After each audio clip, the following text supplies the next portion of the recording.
My dear students, मैं हूं मुदिता और आप सभी का स्वागत है मुदिता आईएएस वॉरियर्स में। क्लास 9th की वर्कशीट नंबर 49 आज हम सॉल्व करेंगे। ये वर्कशीट 29 अक्टूबर 2020 के लिए है। बहुत सारे बच्चों का ये डाउट है कि मैम वर्कशीट 49 आई है, नहीं आई है, कौन सी वर्कशीट इस वीक आई है। तो उसका आंसर ये है कि इस वीक आपको जो लास्ट वीक की वर्कशीट थी वो रिपीट की गई हैं। केवल और केवल वर्कशीट नंबर 49 मतलब वर्कशीट नंबर 49 ही एक न्यू वर्कशीट आई है। अदरवाइज आपको बाकी डेज में लास्ट वीक की वर्कशीट रिपीट की गई हैं एज अ रिवीजन। आपको उन्हीं वर्कशीट्स को करना है और समझना है। तो चलिए 49 जो हमारी न्यू वर्कशीट है उसे कर लेते हैं। थर्सडे को ये आपको दी जाएगी। इसमें आपको पढ़ना है उत्तक में जटिल स्थायी उत्तक। हमने पढ़ा जटिल स्थायी उत्तक दो प्रकार के होते हैं, जाइलम और फ्लोएम, जिसमें आज हम डिस्कस करेंगे फ्लोएम के बारे में कि फ्लोएम उत्तक क्या होता है। तो ज्ञान पूछ रहे हैं, जिज्ञासा दीदी, पौधों में भोजन का संवहन किस प्रकार होता है? यानी जो पौधे हैं वो अपना भोजन बनाते हैं, वो किस प्रकार से एक जगह से दूसरी जगह पौधे में जाता है। जिज्ञासा कह रही हैं, ज्ञान, जैसे कि हमने जाना, पादपों में जड़ों द्वारा मिट्टी से जल और खनिज लवण के संवहन का कार्य जटिल स्थायी उत्तक जाइलम द्वारा संभव हो पाता है। मतलब देखिए, हमने दो उत्तक पढ़े, एक है जाइलम, दूसरा है फ्लोएम। तो ये आपका पौधा है, इसमें क्या होता है, पानी, खनिज, ये सारी चीज़ें जड़ सोखती हैं और जड़ के द्वारा जाइलम जो है, जाइलम उत्तक के द्वारा पूरे पौधे में ले जाया जाता है। ठीक है, ये हम पढ़ चुके हैं। उसी प्रकार पत्तियों में बने भोजन को, अब जो खाना बनता है वो कहाँ बनता है, वो बनता है पत्तियों में। तो पत्तियों में बने भोजन को पादपों के विभिन्न हिस्सों तक पहुँचाने का कार्य कौन करता है? जटिल स्थायी उत्तक करता है, जिसका नाम क्या है? फ्लोएम द्वारा होता है, जिसे भोजन का स्थानांतरण कहते हैं, ना कि संवहन। मतलब इसको हम संवहन नहीं कहते, इसके लिए एक दूसरा वर्ड यूज़ करते हैं जिसका नाम है स्थानांतरण। भोजन का स्थानांतरण, क्योंकि भोजन को एक जगह से दूसरी जगह पहुंचाता है ये फ्लोएम, इसलिए इसे हम कहते हैं कि भोजन का स्थानांतरण किया जाता है। आगे आपको फ्लोएम जो है उसके बारे में उसका चित्र दिखाया हुआ है। मतलब अगर आप फ्लोएम को देखेंगे और उसके घटकों को यहाँ पे आपको पढ़ाया गया है कि जो फ्लोएम है वो कैसे बना हुआ है। फ्लोएम के काट का चित्र, अगर आप फ्लोएम उत्तक को काट कर देखेंगे तो कैसे दिखेगा, ये आपको दिखाया गया है। चालनी नलिका सबसे ऊपर, उसके बाद आपको दिखाया गया है साथी कोशिकाएँ, ये आपको चालनी नलिका दिखाई गई है। इसके बाद आपको ये नालिका दिखाई गई है, फ्लोएम, पैरेन्काइमा और साथी कोशिका। और ये नीचे इसका चित्र दिखाया गया है जिसमें आपको नाभिका भी दिखाई गई है। अब अगर हम फ्लोएम की संरचना के बारे में पढ़ें तो फ्लोएम उत्तक 4 प्रकार की कोशिकाओं से मिलकर बना होता है, जिन्हें फ्लोएम के अव्यय या संघटक भी कहते हैं। ये 4 कोशिकाएं इस प्रकार हैं। तो देखिए, जैसे जाइलम भी 4 तरह के कोशिकाओं से बना था, वैसे फ्लोएम भी 4 तरह की कोशिकाओं से बना हुआ है, जिनके ये नाम दिए हुए हैं।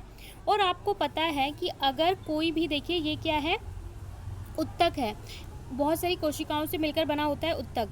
तो अगर एक ही तरह की कोशिका से बना होता है तो उसे हम क्या बोलते हैं? सरल स्थायी उत्तक। लेकिन अगर कोई उत्तक अलग अलग तरह की कोशिकाओं से बना होता है तो उसे हम क्या बोलते हैं? जटिल स्थायी उत्तक। तो फ्लोएम भी हमारा कैसा है? जटिल स्थायी उत्तक से। यहाँ पे आप देख भी सकते हैं कि 4 प्रकार की कोशिकाओं से मिलकर बना हुआ है। पहली क्या है? चालनी नालिका, दूसरी है साथी कोशिकाएं, तीसरी है फ्लोएम पैरेन्काइमा और चौथा है फ्लोएम रेशे। ठीक है, ये 4 प्रकार के हमारे संगठन हैं जो फ्लोएम के हैं। अब हम इनके बारे में थोड़ा सा जान लेते हैं। चालनी नलिका छिद्रित भित्ति वाली तथा अनलिकाकार कोशिका होती है। ये कैसी होती है? छिद्रित, यानी इसमें होल से होते हैं। चालनी नलिका के साथ ही साथी कोशिकाएं संलग्न होती है, जिसमें केंद्रक और कोशिकांग होते हैं। इसके साथ ही जुड़ी होती है हमारी क्या? इसके साथ ही जुड़ी होती है, ठीक है, ये साथी नालिका के साथ ही कोशिकाएं भी जुड़ी होती हैं और इनका इसमें क्या होता है? सेंटर होता है, यानी केंद्रक होता है। फ्लोएम रेशे को छोड़कर फ्लोएम की अन्य सभी कोशिकाएं जीवित होती हैं। यानी देखिए यहाँ पे क्या है, अगर हम इसको निकाल दें, केवल ये इसकी कोशिकाएं मृत होती हैं, बाकी तीनों की कैसी होती हैं? लाइव, यानी कि जीवित कोशिकाएं होती हैं। अगर आप जाइलम से कंपेयर करेंगे तो जाइलम में क्या होता था, केवल जाइलम पैरेन्काइमा जीवित होता था मेच्योरिटी के बाद, और युवावस्था में आने के बाद बाकी सारे कैसे हो जाते थे, मृत हो जाते थे। लेकिन फ्लोएम में क्या होता है, सब जीवित होते हैं, केवल फ्लोएम रेशे जो होते हैं वो मृत हो जाते हैं।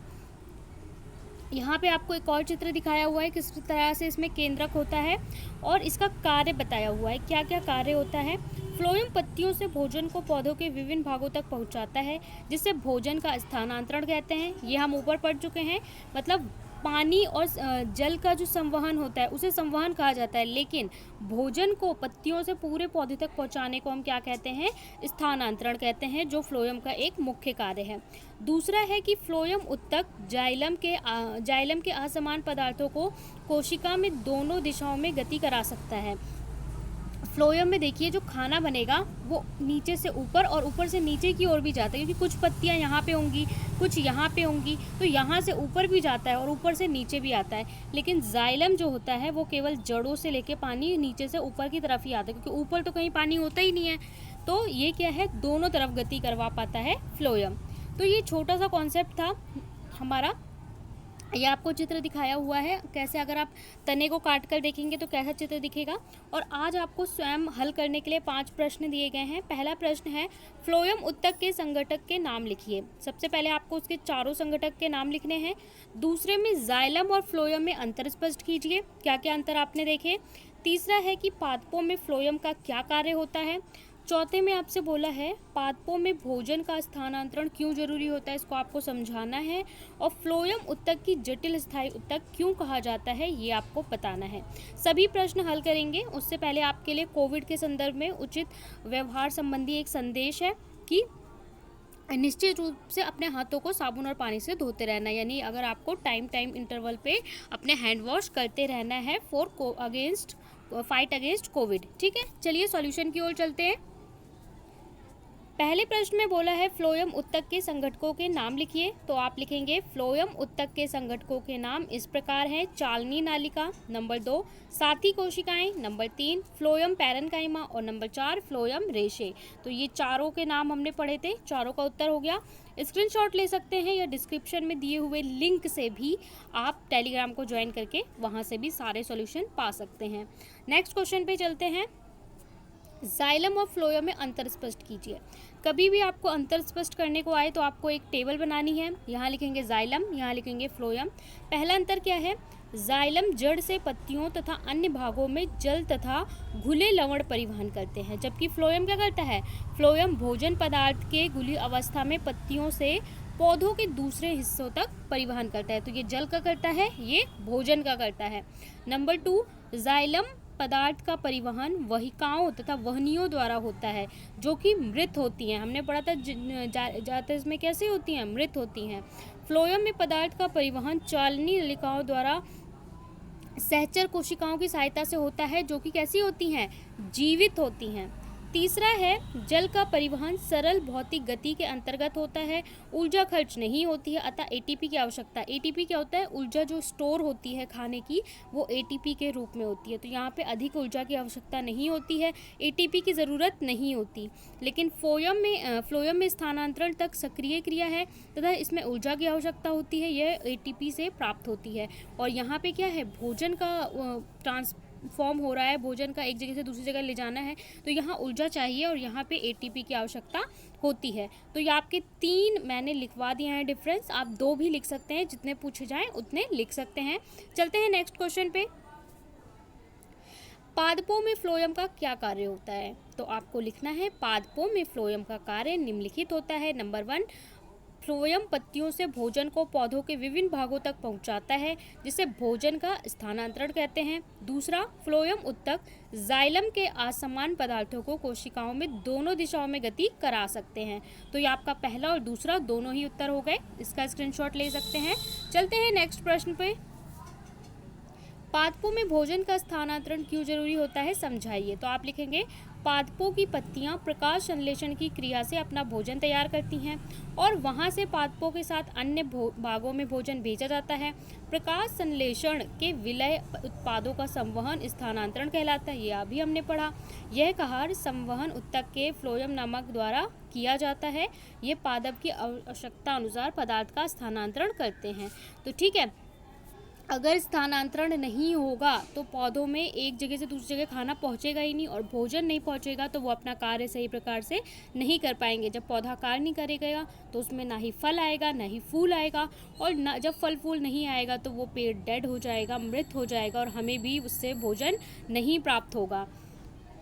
पांचवा प्रश्न है कि फ्लोएम ऊतक को जटिल स्थायी ऊतक क्यों कहा जाता है? तो आप लिखेंगे फ्लोएम ऊतक 4 प्रकार की कोशिकाओं से बना होता है। आपने पढ़ा है कि अगर एक से अधिक तरह की कोशिकाओं से जो बना होता है उसे हम जटिल स्थायी ऊतक कहते हैं। तो फ्लोएम 4 प्रकार की कोशिकाओं से बना होता है, इसलिए इसे जटिल स्थायी ऊतक कहा जाता है। एक ही प्रकार के विशेष कार्य करने वाले विभिन्न प्रकार की कोशिकाओं का समूह जटिल ऊतक कहलाता है। तो ये आपका हो गया आंसर नंबर 4 और आंसर नंबर 5। यहाँ पे हमने वर्कशीट नंबर 49 सॉल्व कर ली है साइंस की, वो भी हिंदी मीडियम में। अगर आपको अच्छा लगता है तो फटाफट से लाइक, शेयर और सब्सक्राइब कर दें। और आपको एक छोटा सा पैराग्राफ लिखना है कि आपका दशहरा कैसा रहा इन कोविड-19। मिलते हैं नेक्स्ट वीक में। सारी वर्कशीट आपको प्रॉपर प्रोवाइड कराई जाएंगी, कोई छुट्टी नहीं होगी। तो नेक्स्ट वीक में नेक्स्ट वर्कशीट के साथ, तब तक के लिए बाय बाय।